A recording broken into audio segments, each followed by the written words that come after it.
You've learned a little bit about the history of community action. Now let's look a little more closely at the national, regional, state, and local organizations that make up the Community Action Network. Community Action is a national network of community action agents, state associations, and national partners dedicated to the mission of reducing poverty, revitalizing low-income communities, and empowering low-income families and individuals to become fully self-sufficient. Community action changes people's lives, embodies hope, improves communities, and makes America a better place to live. We care about the entire community, and we are dedicated to helping people help themselves and each other. This is the promise of community action. Our mission and promise come from the 1998 Community Service Block Grant Reauthorization Act. The Act defined the purpose of community action and provides funding for community action agencies. So who are community action agencies?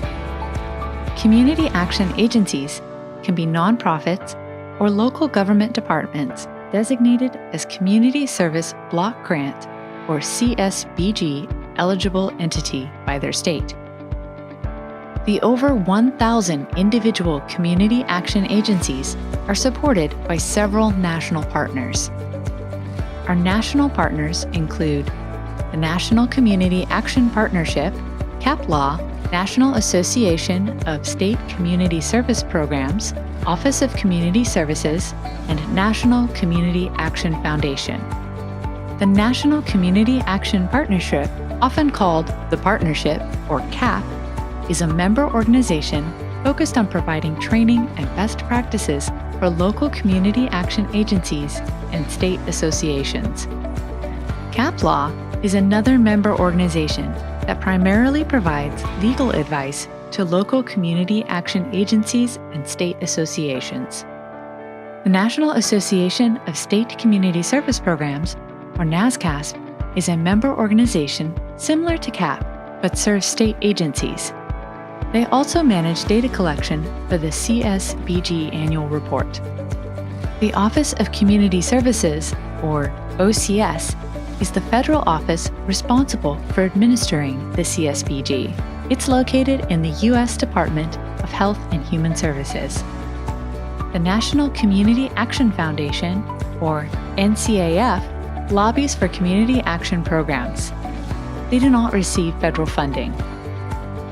Moving from a national focus to a regional one, OCS created 10 regional performance and innovation consortia, or RPICs. Each consortium has 5 to 10 states in its region and provides training and technical assistance to improve the effectiveness and efficiency of state and local CSBG programs. In addition to national and regional partners, the Community Action Network benefits from the support of state offices. The state offices administer the CSBG at the state level.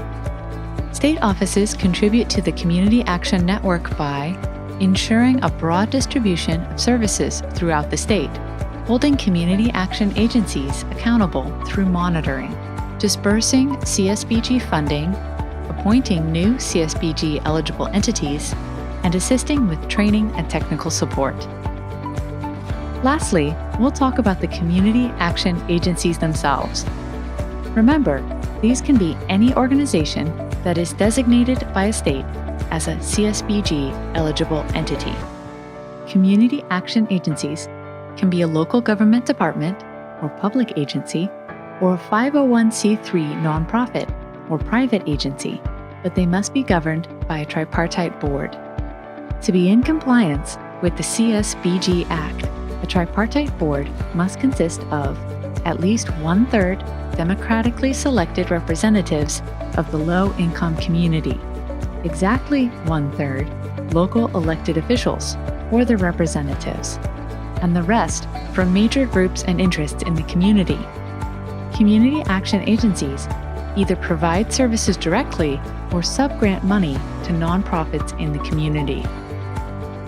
Together, this interdependent network of national, regional, state, local, private, and government entities, carries out the community action mission of reducing poverty, revitalizing low-income communities, and empowering low-income families and individuals to become fully self-sufficient.